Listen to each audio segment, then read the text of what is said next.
I was trying to work out how could we help the youngsters feel more engaged and desire to go out there and win more stuff. And so, in essence, when I left, I did a little bit of work for UK Sports, setting up the British Athletes Commission, which is still around today, which I'm really proud of. Pretty much went to work for Sport England in the national governing bodies group. But at the same time, I was talking to Sue and saying, how can we work with schools and use the power of sport to help? I don't often share this, but, for me, I was dyslexic as a kid. I'd learned to read at home. I didn't learn to read at school. I was particularly naughty at school. I got thrown out of one school. And it was sport that taught me the rules of life, because I started to respect myself. And once I started to respect myself, I started to respect each other. So, I saw a real link between behaviour and the lessons of sport that help you in that process. Hi there, and welcome to another episode of the Drive Phase podcast from Coordinate Sport. This is your show about sports founders, leaders and experts and the stories behind their business journeys. On today's show, I've just finished a conversation with Guin Batten, the Deputy CEO of Volleyball England. Great conversation and really informative, learning about her journey in rowing and in all of her kind of sports administration career roles. We looked at how she got into rowing initially, her transition from kind of Olympic athlete, medal winner, into world record holder for her Channel crossing and Atlantic crossings, and also about resilience and how the lessons learned in a career in sport helped her to kind of develop game-changing programs for the Youth Sport Trust, including the program Sky Living for Sport, as well as many others. And then we also talk about Volleyball England, and although she's new into the role, we talk a little bit about people plan and how she's going about developing that to help the sport grow and thrive and develop the workforce of volunteers there. Great conversation, a lot of insight in there, and hopefully you'll enjoy it. So yeah, sit back and have a listen. Please add any comments, subscribe as usual, and yeah, enjoy the show. Okay, so really excited to and privileged actually to welcome Guin Batten to the show today. She's currently the Deputy CEO at Volleyball England, but I'm sure we'll get into all of the successes in her rowing career and cover all of the 10 championships and a couple of Olympics and a lot of medals in there. But yeah, welcome to the show, Guin. Welcome. Great. Nice to be with you, James. I appreciate your time today. And like we always do on the show, for our listeners, I'm sure a lot of them will know you already, but just to kind of give them a bit of a background and get to know you a little bit better, we always start back with kind of your kind of childhood experience and maybe what led you to be involved in sport and have a full career in sport, and probably something you're looking at with volleyball at the moment and kind of engagement and participation and stuff. But what would you say if you're going to describe your childhood? How would you go about doing that? Yeah, so my parents lived overseas, and so I went to boarding school. So it meant that I had access to like so many different options of sport, and I was crazy about sport. But I wanted to be really good. And I remember watching the Olympics on television and showing my age now, seeing Seb Coe and Steve Ovett running around the track. And I thought, you know what, I want to be like that. I want to be in the middle of the athletics track with everybody talking about me. I wasn't thinking about winning, medals or anything like that. I just wanted to be part of it. And so I was absolutely obsessed with sport. I did everything. And what I realized quite quickly was that I wasn't actually very good at it. I remember I've got a really good story. So I managed to get onto the team for cross country when I must have been about, 11 or 12. And I went to the English schools and I thought, okay, that's it. So I'd won my area, won my county, and then I was going to go to the English schools and I was going to win the English schools. And then I was going to go to the Olympics. And I came 303rd. And I was bright enough to realise that I wasn't going to be going to the Olympics for cross-country running. I think it happens to all of us. We get that realisation, but yeah, so pretty early on for you for cross-country. But the key thing that I said was, while I loved it and it was amazing and it did so much for me, what I said was if I couldn't be good at one sport, I was going to be as good as I could in as many sports as possible. So I literally was that really annoying kid at school who wrote their name up on every club. And then couldn't go to all of them because they were all at the same time. And so as a result of that, I think I developed a really good foundation set of skills. And because we lived overseas, we lived in the Middle East, and I spent a lot of time on the water. lots of sailing, and sailing was my passion actually. And I went to Southampton University to read naval architecture, and which was I wanted to be a yacht designer. And I realised pretty early on that I wasn't really quite gonna hack. So again, I did a pivot. But when I was at Southampton University, I started rowing, and so that was actually the beginning of my rowing experience. And then I went up to do human movement studies at Leeds Carnegie, and it was quite interesting. So I was out and I was part of the athletics club up there, and was coached by Wilf, and did shot put of all things, from going cross country running to be a shot putter. And I remember going for a run with one of the heptathletes who was training in our group, and we're running up the hill, and they were out of breath, and I was still talking. And I really realised pretty early on that I was a power endurance athlete, and so I needed to find a sport that had power endurance in it, which of course is really rugby or rowing. And so when I finished my university, I went back down to London. I went to work at Thames Rowing Club, running the bar, and started rowing seriously. And Nice. Sounds like fun. I mean, in terms of rowing, is that would you class yourself then as a late starter into rowing, or I just forgive my ignorance? I don't know how early do people start? Rowing is one of those sports where it actually really, really helps to do lots of other sports as your foundation. If you can learn a lot of your skills. I mean, what I learned from athletics, which is really interesting, is about being an individual, and actually, if you're doing really, really well, everybody loves you. If you're not doing really well, nobody cares. So therefore, you're really accountable for what you do. And what I found when you went into rowing, of course, was that you are really only as good as your weakest rower, the weakest person in the boat. And so there is that sort of nurturing bit where the more experienced guys in the boat will nurture because of course, whereas if you play football or hockey, you can always play around them. Just see what I mean? Whereas in the boat, you have to help them. Yeah, and it's a really good point, that kind of accountability as well, to know that it kind of, well, it's difficult probably transitioning from athletics where it is all on your shoulders and you live and die by it, and you can beat yourself up and know that it was kind of, you can't blame anyone else apart from you, but then moving into that team environment. Yeah, so they were like chalk and cheese, and I was incredibly frustrated because, of course, I wanted to accelerate quicker and faster. And, of course, in athletics, if you put the hard work in, the hard work comes back. So I did end up in the single scull, and I think some of the skills that I'd learned from being in the other sports helped me enormously in my rowing career. But you asked, is it a late sport? It definitely is. I think, people can pick up the sport, in their 20s. And some actually people have picked up the sport even later years and gone on to be really, really successful. Definitely still time. Oh, so maybe it's still time for me. That's still time there for me. I'm curious on that in terms of, you said you kind of got that role at the club and in the bar and stuff. Was that at that time, did you have to work at the same time, or was that the kind of the job you had to be able to fund the training? So I wanted to give it a crack at rowing, and I wanted to have I'd done my degree, and so I went down, wanted to see whether or not I could make it. But of course, it takes longer than 1 year. So so I did that. I was a push bike courier in London, so I used to deliver packages, and then go back and do training in the evening. One day, I think instead of cycling home for half an hour, I ran home instead, and then went training. So I was doing huge volumes of training, which I think helped. I then realised that I wanted to do my masters as well. So I then went up to Loughborough and did a masters. And was trialling at that point. So I was doing national team trials, and national team trials tended to be in that era in pairs. So that means you have two people, one oar on one side. So you have to work together to make it to get your result, in essence. And I went all the way through the winter trialling.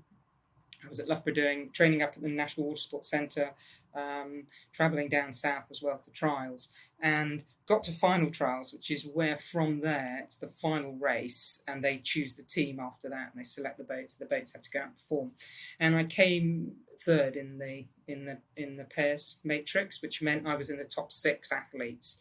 Well, about 3 weeks later, they announced that there were going to be 3 there was going to be 6 people on the team for the World Championships, and my name wasn't on the list. I was like, oh, okay, so basically there must have been some other trials, and I wasn't included in those trials. And I remember I rang up the chief coach at the time, and I said, this guy called Ron, lovely guy. And I said, oh, Ron, I came in the top 6, taking 6 to the World Championships. Why am I not included in the team? And he said, Guin, you're too small. You'll never be an international rower. Oh, wow. At least they gave it to you straight then at the time. Gave it to me very, very straight. And actually for me, I've gone back, and in fact, Ron's not longer with us, but before he passed on, I went and talked to him, and I said it was probably the single most important conversation I ever had in my career, because it was at that point I realised how much I wanted to be an international rower. Yeah, and I guess he just instilled that chip on your shoulder as well to prove everyone wrong, for sure. 2 chips, symmetrical. Yeah, absolutely. And so what I did was I got into the single scull and ranked, where of course it's all about me, and rather than working in a team, and this comes back to that experience of athletics, ranked exactly 12 months to that very telephone call. I was ranked 8th in the world in the single scull, and went on to race in the '96 Olympics, and but after that getting into crew boats and stuff like that. So it was really poignant. A lot of people look at other people's success and they think it looks effortless and it looks so easy. But actually, when you really sit down and talk to them, it's brutal. It's a dogfight. There's things that go wrong, and you have to pick yourself up off the floor. And yeah, it was a really real turning point for me. Yeah, and I guess it's kind of important as well when you're young as well. You kind of that naivety as well, not really knowing what it's going to take, I suppose, until you can kind of keep going. Because it's I guess if someone told you this is what it's going to take at the time, maybe it might have, well, maybe not for yourself, but it could put people off, I suppose. Yeah, I think for me, I was very fortunate. I had my sister was in the team, and I fundamentally believed I was better than her.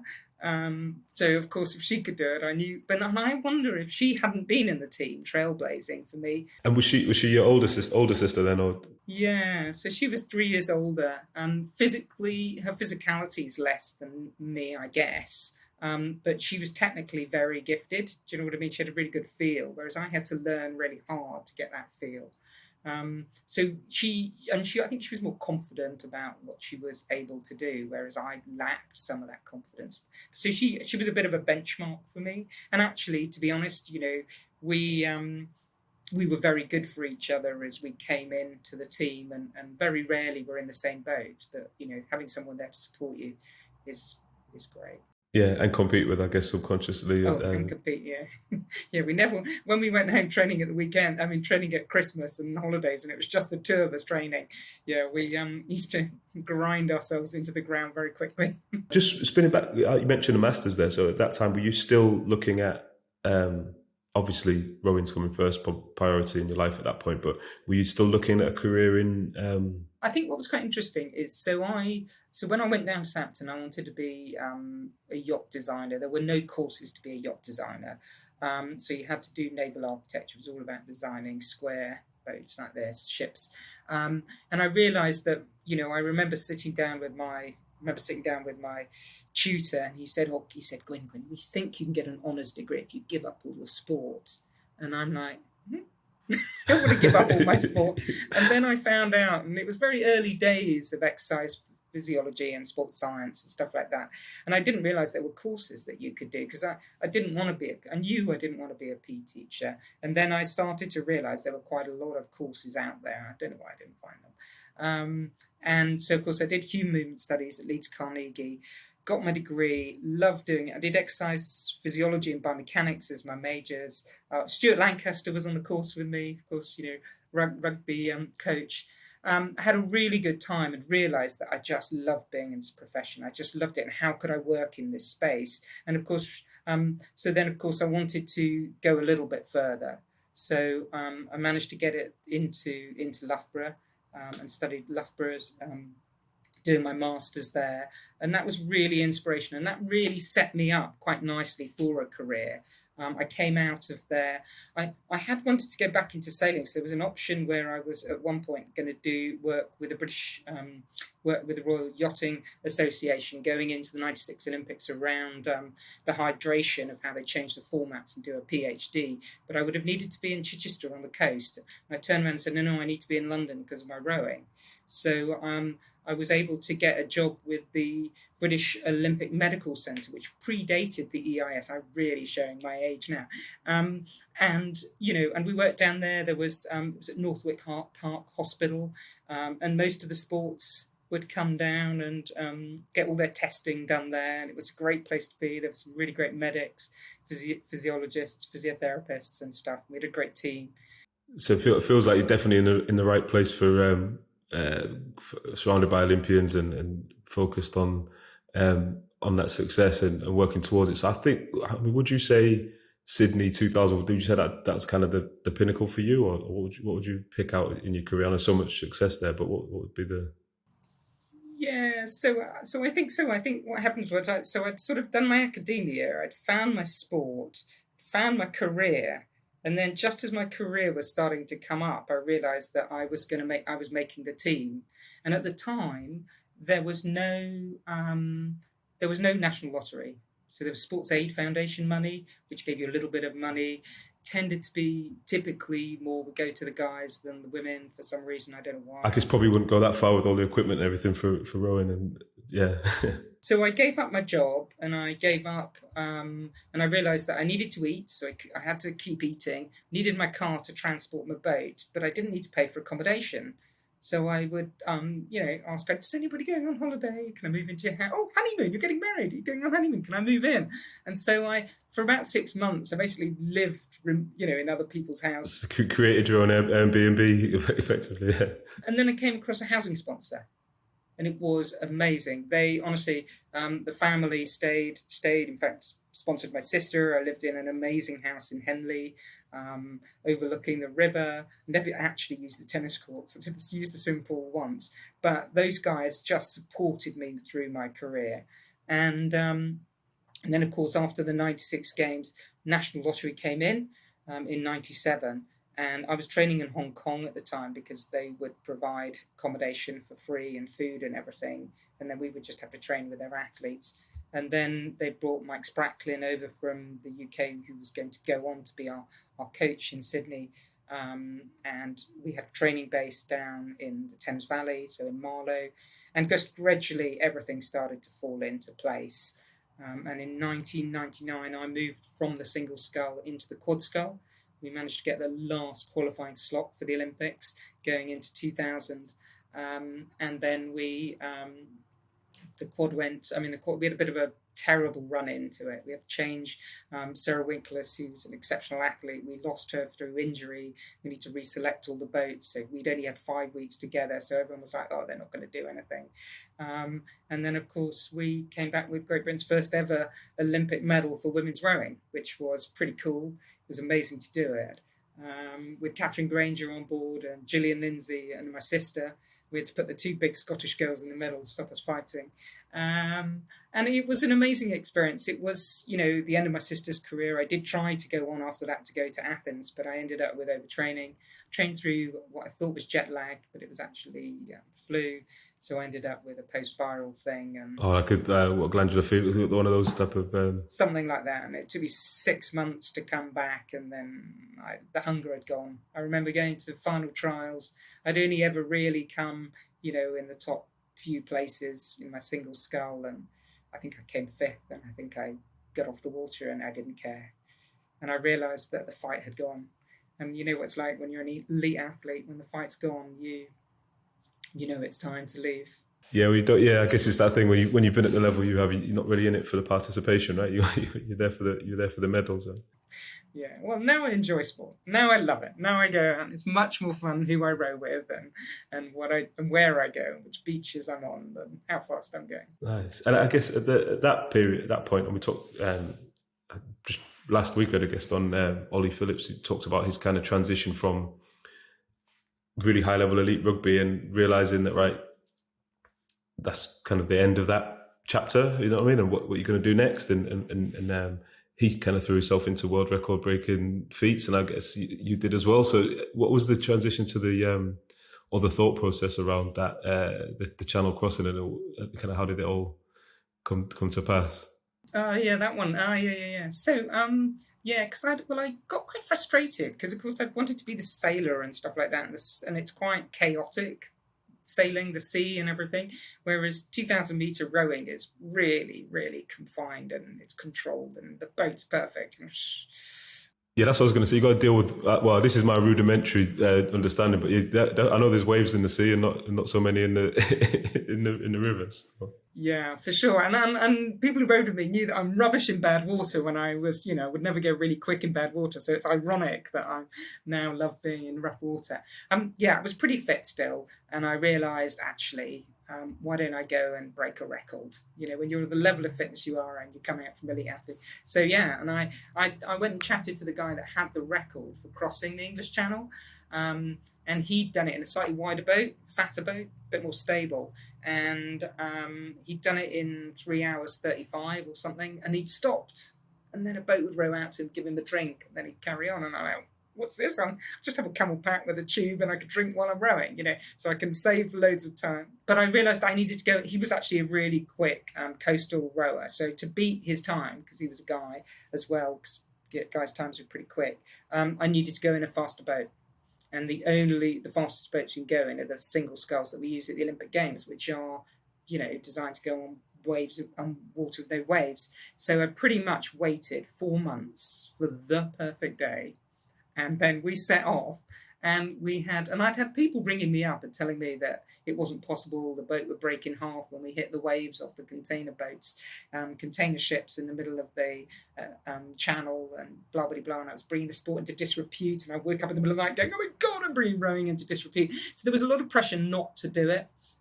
Do you know what? It was so easy. There was no waves to break us in the middle of we went over some massive waves, but they were like, shh. You're not supposed to say that. You're supposed to say it was a massive challenge. Yeah, and I went actually with a guy called Bob Gullett, who was about 15 years older than me, and he's got the men's record, and the women's record's 8 minutes faster than the men's record. So you guys could go out and can get the men's record. So did it in 3 hours 14. And it was good fun, but it was one of those things that people just thought it wouldn't be possible. The boats would break. And when you go out and you do it, and it's actually, nobody's actually repeated the feat, because it is actually quite hard to wait to get the right window, and do you see what I mean? Yeah, I was going to say that must be difficult to. I don't know if you're talking about like periodization and peaking. You got to wait. You don't know when you don't know actually when you're going to start or whatever. Yeah, precisely. So so it's logistics actually was the biggest thing to make it happen. But yeah, really enjoyed it. I loved, and what I started to realise, what I absolutely started to realise, that if you tell me that something's not possible, that is what drives me. So remember the coach, Ron, he said, Guin, you'll never be, you're too small. All of those people I went to who said, you can't take the river scull across the English Channel, it's not possible to break it. That's what I like. So I love. So don't ever tell me something's not possible. Because... Yeah, definitely. I think that'll probably resonate with a lot of our listeners who are entrepreneurs and stuff. There's a lot of people are proving wrong. A lot of people are kind of secretly proving people wrong in their heads.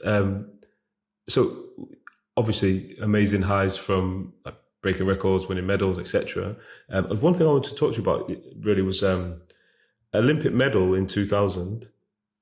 I don't know what you think about it, but in terms of the scarcity, especially for British Olympic medals then, compared to now, like I remember anyone who won a medal then, I was like, I know there's kind of 92, 96, 2000, 2004, all those games where we might get a handful of medals, if that, as Britain, and it's like a huge achievement. I know it still is, but it feels like there's so many medalists now. Do you think that's kind of, I don't know if it's watered down. I would say watered down, but yeah.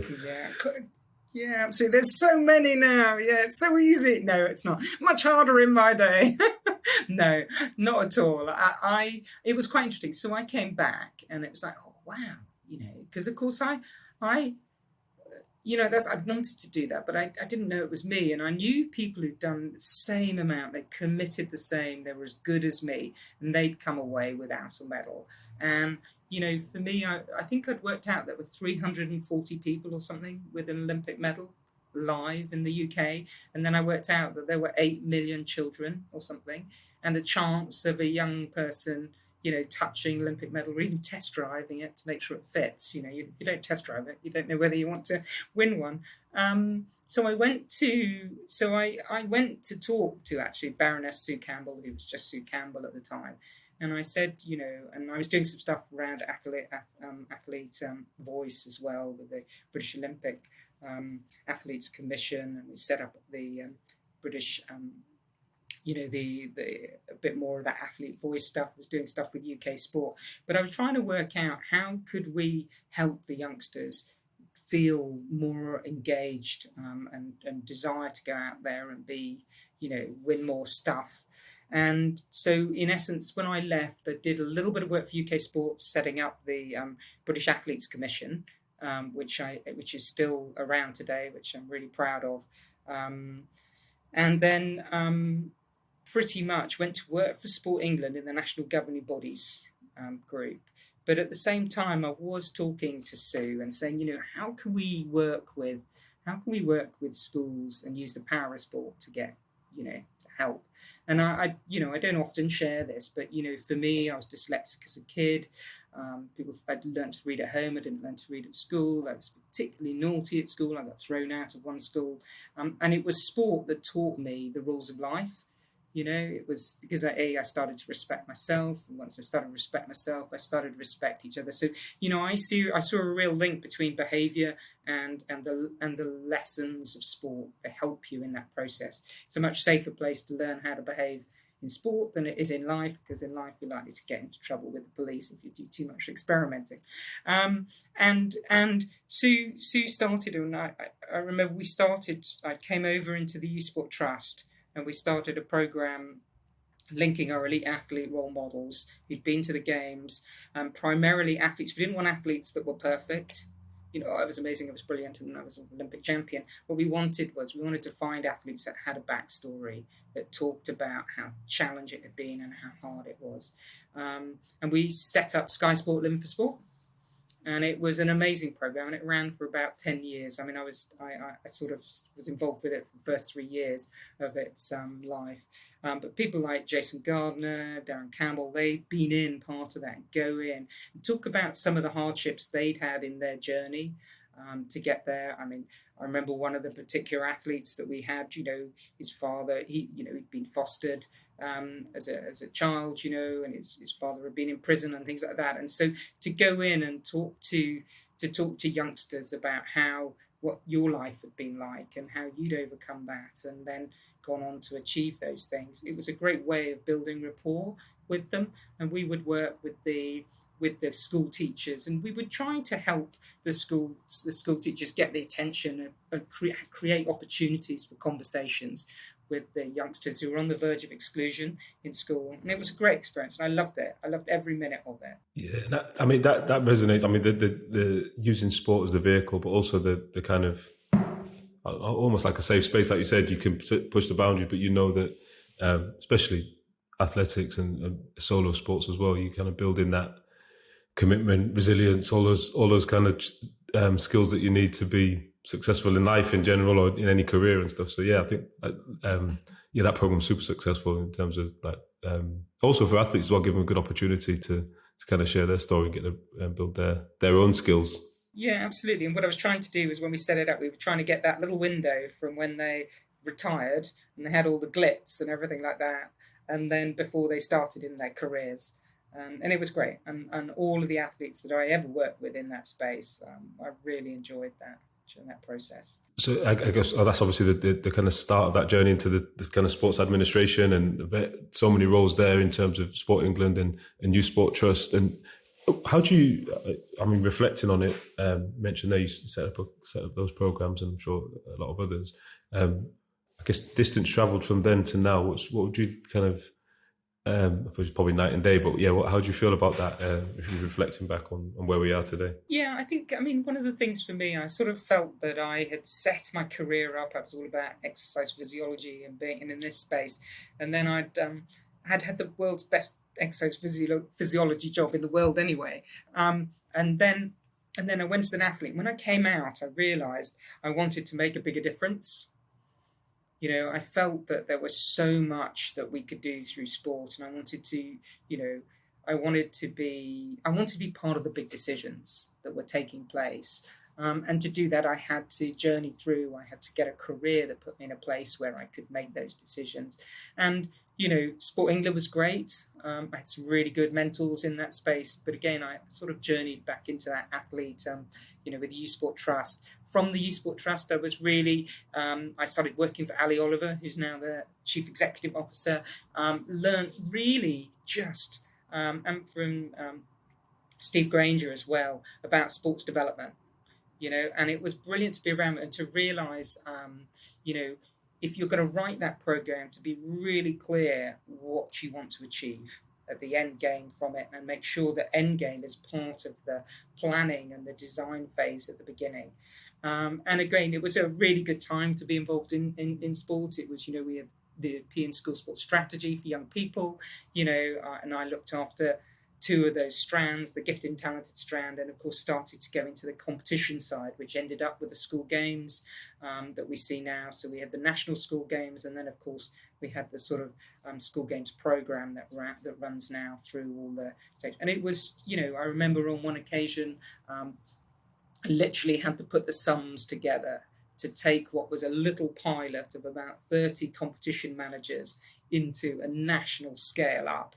And I literally had about a couple of hours to do it because we needed to get the bid in. And so I'm writing it, getting the calculator out, sent it in. It was about £9 million worth of stuff.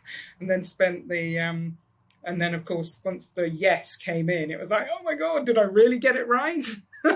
My calculations, right? And we had 18 months to turn what a pilot was into a national program and get, of course, all these competition managers into, or school games organisers now, I guess that's what they've hybrided into, nationally rolled out in all the different school sport partnerships. So it was really good. And I learned so much about sport development, turning great little pilots into national programs that are accountable and, evidence-based. And I worked with the Youth Sport Trust for that. I then headed into head up the innovations. So we were at the time where what we realised was quite quickly was actually, because funding opportunities come really quickly, you need to somehow have all these pilots done in the wings, ready to be able to bring them in. And so I looked after, I was really fortunate, Youth Sport Trust gave me a couple of members of staff, and we would then tackle some, big issues, run some pilots, work with PE teachers and the schools to try and pilot these things, and then bring them out, get them ready for funding opportunities. And, there's some great stuff in there, Girls Active. There was some stuff we did around primary school, PE education of the teachers in there. We did it was really good fun. And a real breadth of stuff. Yeah, and then really, I think I came to the end of that, and I think the money started to drop a little bit around that innovation side. I was looking after our international work, again, working overseas, which was quite good. But I realised that I wanted to head back into national governing body world. And, having spent it, I sort of feel like there was unfinished business that I had done there. Yeah, what was the pull more on, like wanting to get back into that kind of, well, I won't say elite sport, but national governing body, make a difference in a specific lane? Yeah, I think some of it stems from the fact that I sort of have that real desire to give back, and I see national governing bodies, and I see my own national governing bodies in rowing, and I see how we position them and how much better they could be. And I know it's really hard being in a national governing body, but I do think that there's an opportunity that we haven't completely got our heads around, is that how can we take our national governing bodies to be in a situation where they have a really powerfully strong and positive relationship with their members. And I don't think we've always got that right. I mean, you just, the guys from rowing, I think, Guin, you're the ones that are always telling us what we need to do differently. And so I wanted to go into national governing body, well, because I wanted to understand it. and I had a fantastic opportunity to go into British Canoeing. We did some great stuff over 3 years in British Canoeing, and that is such a broad remit, British Canoeing, all the way from access to the waterways. Only 2% of our waterways we have a right to access in Great Britain. Oh, wow. And there's so much that the national governing bodies are trying to overcome on behalf of their members with just that tiny little membership, 40 quid or whatever it is that you give your national governing body. And so there is a real challenge. I loved my time in canoeing, and I do quite a bit of canoeing anyway. So that was great. But actually, just as and this is probably, it comes back to this innovation, and maybe I switch and opportunities come in my career. But I don't know whether you're aware, but as my voluntary side, I do, I'm on council for World Rowing. And one of the bits of work that I've done around there is help to develop coastal rowing. I had an opportunity when I was an athlete representative. They said, "Oh, Guin, go to the World Coastal Championships and have a little look at it." And I took one look at it and go, "Oh my God, this is amazing!" It was like the mountain biking of rowing. It with all the craziness but plus the stuff that of just the rowing technique stuff. And I got really hooked on it. And so I then became the chair of the Coastal Rowing Commission inside World Rowing, and ended up with an opportunity in 2015 to design a new format of coastal. So normally the coastal is an endurance format, 6 kilometres, takes about 30 minutes, disappears off, nobody sees it, they come back 30 minutes later and somebody wins. It's like, that's a really difficult event to sell, and get sponsors on and get people to host it. So what we did was there was the emergence of the beach games events, the multi-sport beach games events, and I thought, right, we've got to get in there. We've got to get into the beach games, but we've got to have a format that's about the beach. So we developed a format where you run down the beach, you jump into the boat, you row 250 metres, it's about a minute out and a minute back, and then you hop out the boat and run up the beach. Everyone can see everything. It's exciting, it's quick, it's chaotic. And it got into the Mediterranean Beach Games. And we got into the Asian Beach Games. We tried really, really hard to get into the World Beach Games. The additions kept coming and falling. It took quite a long while for it to actually get the first one to come off the ground. And gradually through this period, we finally are in the World Beach Games, which is taking place in Bali. We've managed to get beach sprint rowing into the Commonwealth Games, because rowing was thrown out.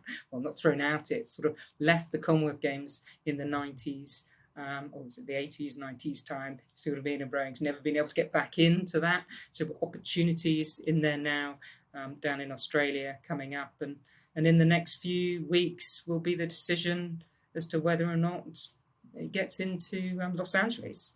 Because the discipline decisions, I'm very much on the technical side of things around there, and the education, coach education and stuff like that. So I'm not politicking at a high level. Quite a few of the rowers are, but it's I guess rowing is a sport that's very much about tradition, and there's a lot of really great positive things about it, but it isn't your short, sharp, fast, low-cost event. And so what this is with the beach sprint is our reduced cost and complexity version of the sport.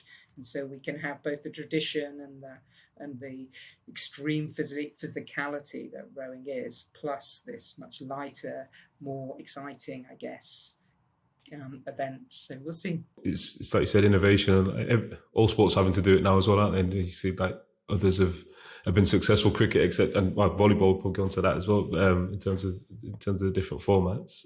For me, I think the great thing about volleyball is it has a beach component to it. Yeah, exactly. The perfect segue, that, like we planned it. Yeah, that's a good one. Yeah, for sure. And I think volleyball is,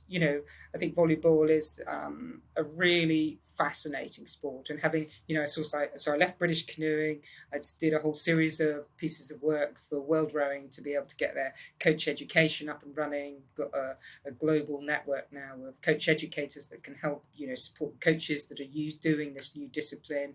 Did a whole load of stuff for British rowing and setting them up for the beach sprint and coastal. So that's great. And then, of course, just as I was coming out of that, I just felt that I probably needed to get back onto consultancy. I like consultancy, but I also like feeling part of a team, See what I mean? Being in something, being in a structure that's moving towards the direction. And the opportunity came to be part of Volleyball England. And, for me, coming back to that, what I was talking about is that decision making. I want to be part of those decisions. I want to be helping this whole of sport move forward. And, I think to do that, you have to be a CEO, or you have to be a chair or on the board in those to make those. And that responsibility, I want to be part of that. And being with Charlie Ford, he's come in. He's what, 7 months now as the new CEO. I'm 4 months in. There's a great team that our previous CEOs had built. And it's a great. Yeah, we know Charlie was ex previous guest on when he was with boxing. So it's good. I think at the moment, as you mentioned, just kind of early. We talked off the recording around kind of early stages for you, kind of finding your feet a little bit, or doing that consultancy across the board, and kind of gathering all that feedback and stuff like that. But with volleyball, especially volleyball in England, what are the kind of the biggest challenges you've got at the moment with the sport, or is it access? Is it facilities? Is it kind of? It's like any sport. There's multiple bits to it, and they've evolved. I mean, volleyball in England is quite a young sport. It's a young national governing body, started in the 50s. The sport itself is has had peaks and troughs in success on the international stage. At the moment, we're on the indoor version. We're still pretty low down there in where we stand in world standing or European standing.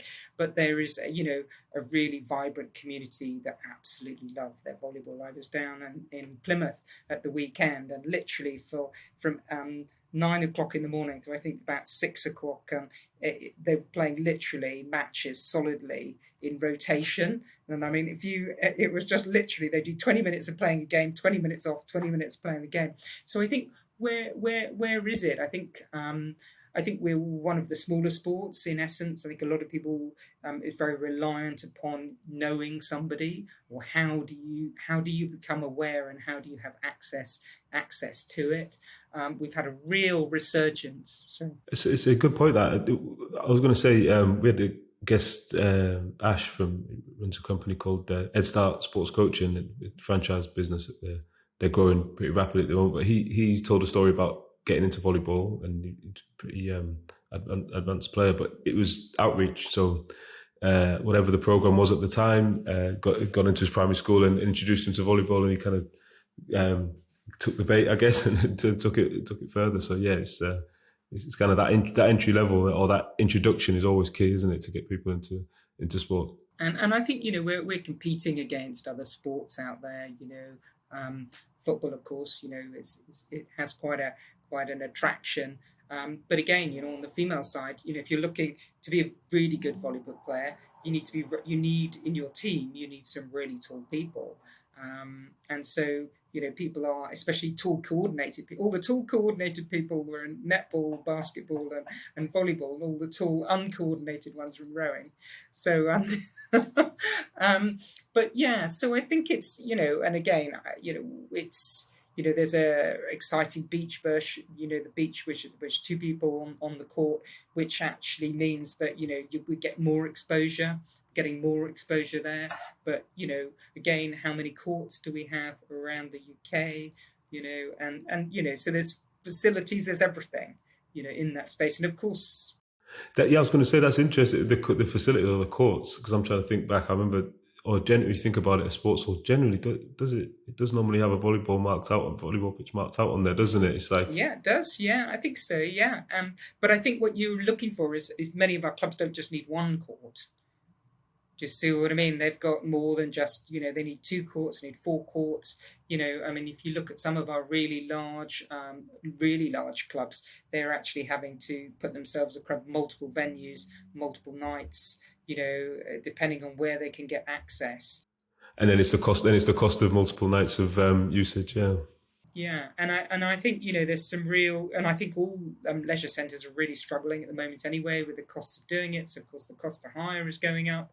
So the whole bit, and it's not just volleyball. I think it's indoor facilities are really struggling in that space. But we need to find creative ways of doing it. And I think, we've got the new programs that are trying to maximise the space in schools, in out of school hours. How do we, one of our big responsibilities now is, right, so this program's here, how do we make sure that our volleyball clubs are talking to the right schools? The whole sporting landscape is quite, a, it's an ecosystem. It's not fragmented, but it's complex. And for one person to understand it, it's quite hard. And I really like how Sport England's trying to really make the systems partners work together. How can we make sure that we maximise all of those opportunities and trying to get rid of the silos? And they're doing some great work in that space.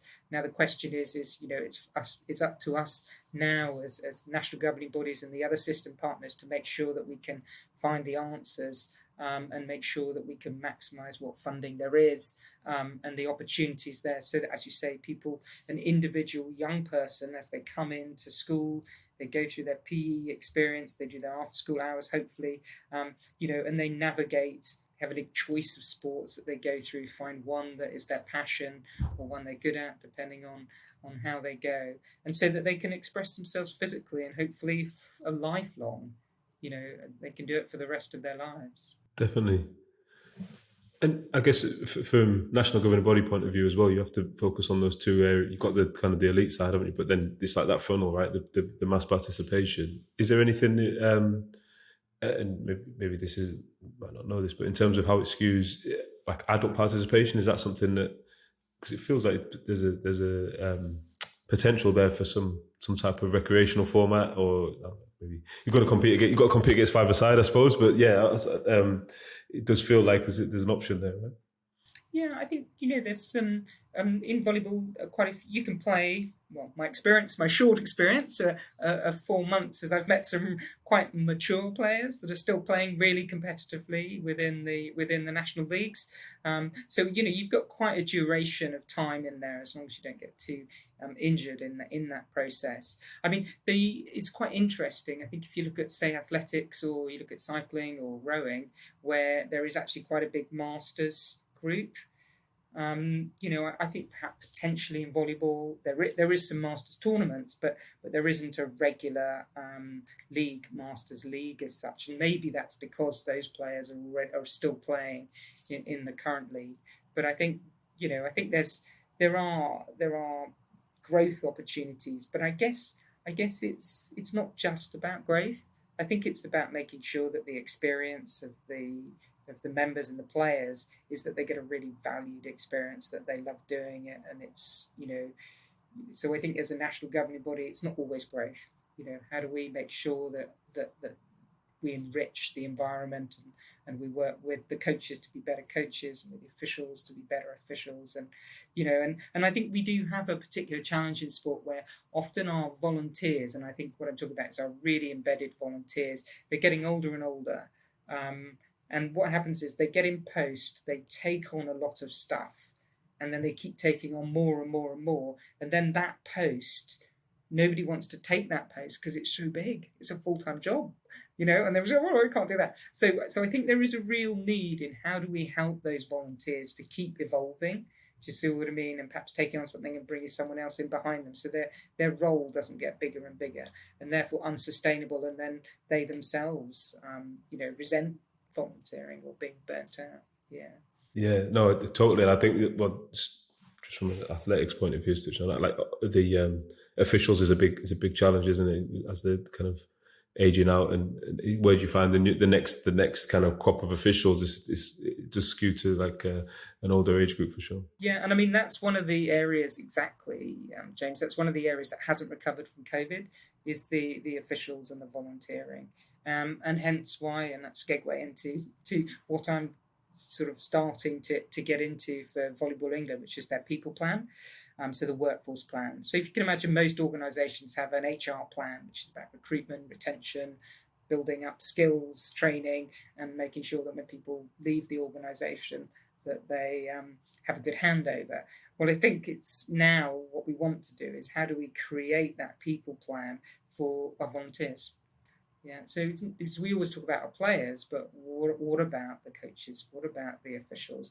What about the club officers and stuff? And how do we look after them? And how do we retain them? And how do we stop burnout that you were talking about?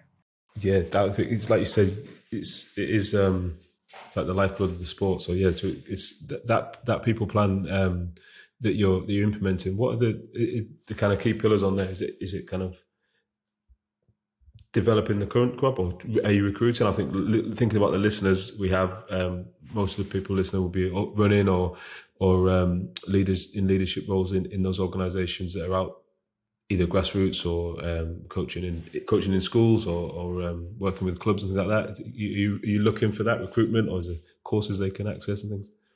So yeah. So I think it's all of that. At the moment we're going through a consultation, and so I don't really want to. I think I've got a vision of what I think, but actually the most important thing is that we listen to the members. And what we're doing is we're asking a series of questions. We're asking what looks good. So if you're volunteering in volleyball, what is good? What do you like about it? What are the things that make you good? And then the next question we're asking, so what's not so good? What's the bits that you don't like? And, it's going to be things like, if I'm an official, somebody shouting at me and not showing respect, there are some things, but we want to get under the skin a little bit of those. And then we want to say, well, what do you see? Where do you see the sport in 10 years' time, in 15 years' time? And if we see the sport like that, what other volunteers do we need in place? And you, as a volunteer, you're going to be 10 or 15 years older, and do you see what I mean? So who's coming in behind? And what extra bits do we need in there? One of the things we're desperately trying to do in volleyball is making sure that our event presentation is more exciting, etc. But we also want to use technology. So can we stream? How much streaming? Can we improve our streaming? Because at the moment, streaming's, we stream our events, but, you have to be a pretty die-hard volleyball person to really know what's going on. So, can we then get commentary on it? So if we need commentary, we need more volunteers. Do you see what I mean? So the whole bit starts to get bigger, and where are the areas we need to grow our volunteers in? So it's recruitment, training, all of it. Yeah, and that vision as well, like asking the members the vision for 10 years' time or 15 years' time. It's like also what does the world look like in 10 years' time as well, and how does that fit in together? Is it so no, it's really, really exciting, interesting to hear that. And when you launch it would be good to know. Yeah, come back on. So we're aiming to have something. We're aiming to launch it sort of December, January time. So if you ring me up and I don't answer the phone, I'm still working on it. Nice. Just conscious on time, just switching gears a little bit. We always ask a couple of questions around kind of yourself and talks about kind of the challenges and what you're working through. But personally, in those leadership roles, and talks about kind of the pressures of leading organisations or actually developing these plans. Do you have anything that you use as kind of a habit or a tactic for keeping your energy there, keeping your enthusiasm, and working at a high level and communicating? Do you have anything to use every day? Yeah, I mean, the thing for me that's really, really important, I found out if I just take myself straight into the ground the whole time. So if I'm working maximum speed for all the time, my ability to make good decisions deteriorates. And so one of the critical things for me is around making sure that I have enough headspace, and making sure that somewhere in depending on which role I'm in and how I am, that I've got space to think. Right, so like giving yourself that separation. Yeah. And what's quite interesting is, when I do a lot of driving, that's my headspace.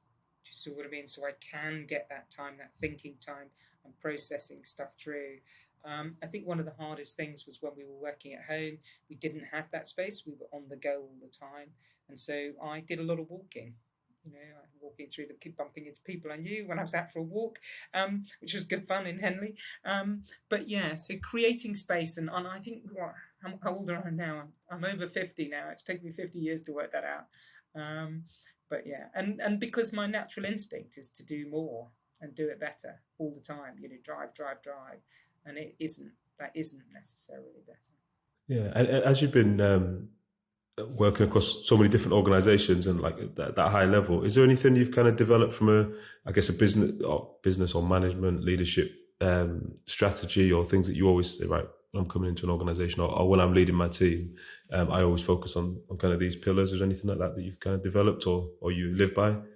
I think the definition, one of the things that, and I do go and talk occasionally into with some businesses and stuff like that, and I think one of the bits that, and it's not new, and it's been around forever, but it's really strong vision, and make sure that vision is articulated and people know their vision. Make sure you've got the systems and processes in, and what are those systems and processes, and make sure the systems and processes aren't leading you, they're giving you opportunities, because those systems and processes will automate some of the things that you're doing to free up the time for allowing you to be agile. And by being agile, you can then be creative. And on top of that, then once you get through, you've got your vision, you've got your systems and processes, your adaptability and your creativity is in place. Then the question is to make sure that the team that you're with can work through the highs and lows.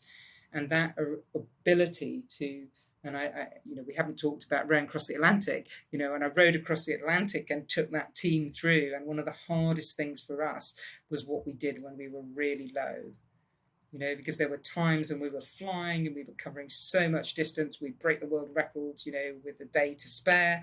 Whereas there were other days we were going to run out of food before we even got halfway, because your success opportunity is like this. And that's what it's like in national governing bodies.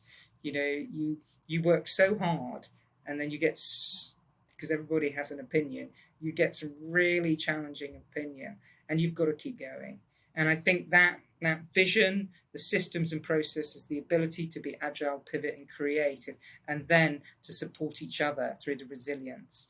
And you should get me on another time to talk through, as far as resilience is concerned, there's the physical bit, getting your sleep, eating well, making sure you do exercise. There's the mental bit, which is making sure you understand, you know your sport, got good decision, you've got good decisions, you've got good people, they trust each other. And then the bit that's probably the single most important bit that I've learned through my career, primarily in high performance teams and in teams that have gone on and won world records, is the emotional side.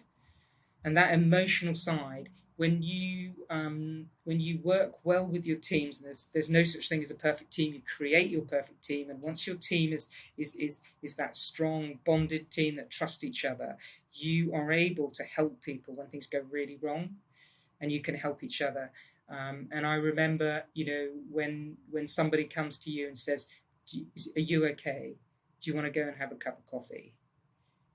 If you say yes to that, someone can support you through that particular, that might be the small bit that gets you through that day, that means that you go on.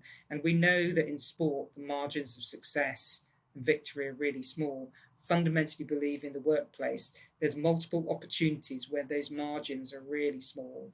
And I fundamentally believe it's do you want a cup of tea? How are you feeling? Let's go for a walk. Just to take the afternoon off. Those bits will get your team through those really tough times so that we can come back the next day. Because burnout's one of the biggest issues for us. Life balance is really hard. No, I totally agree. That resonates with me as well. Lots of messages there, sorry. I'd one other question we always ask everyone. It's kind of our final wrap-up question. It's reflective. So if you were going to look back and you could give yourself one piece of advice as go back in time and speak to your younger self, maybe when you're embarking on your career or leaving university or whatever point it would be, what would that one piece of advice be if you're going to travel back in time? I'm going to take two because one of them is so predictable. One of them is about belief. I didn't have the confidence. I didn't, I maybe didn't back myself enough. So I would, have more confidence and back myself. But probably the one is enjoy, enjoy each moment. Because, I think I was so, if I look back and I'm so excited at things that I've done, enjoyed and I've enjoyed every single thing. And the bad times make the good times. Mountains are high because the valleys are deep, but maybe I could have spent more time enjoying the successes that I've had along the way, because they don't come along Yeah, and it's a tough one for athletes. Yeah, like working at elite athletes, you kind of always focused on what's next, and maybe you don't take that time to take it all in. Yeah. No, Gwyn, thank you so much for your time and been and sharing it with us. And anything to do with Volleyball England, we'll link the kind of links to your website and the show notes and stuff, and then we'll look up. Please do. Yeah, get on the website and we're always looking for volunteers. So if anybody's out there wanting to volunteer in the world's friendliest sport, come and join our volunteer crew. We want you. Brilliant. Thanks, Gwyn. Thanks, James.